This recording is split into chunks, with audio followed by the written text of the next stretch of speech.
এবং সবচেয়ে ভয়ঙ্কর ব্যাপার হচ্ছে আপনি যখন কারোর উপর জুলুম করেন, ওই মাজলুম আর আল্লাহর মাঝখানে কোনো ফারাক থাকে না।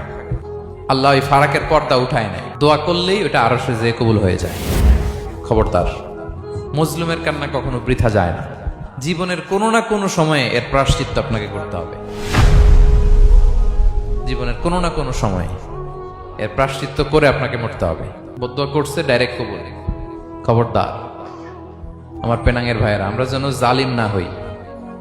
In it's any form, operation in it's any form, যেই কোনো ভাবে, যেই কোনো ক্ষেত্রে, যেই কোনো ধরনের হইতে পারে জুলুম। কাউকে আপনি ছোট্ট কোনো কাজে ঠকালেন, বন্টন নীতিতে ঠকালেন, হ্যাঁ, জমি মেরে দিয়ে ঠকালেন, আমানত মেরে দিয়ে ঠকালেন, ইন ইটস এনি ফর্ম যদি জুলুম করে থাকেন, খবরদার, মজলুমের কান্না কখনো বৃথা যায় না।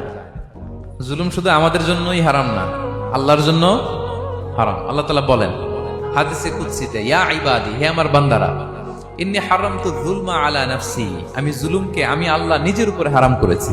ওয়া জাআলতুহু বাইনাকুম মুহাররামা, এবং এই জুলুমকে তোমাদের উপর হারাম করেছি। ফালা তাযালামু, তোমরা একে অপরের উপর জুলুম করো না।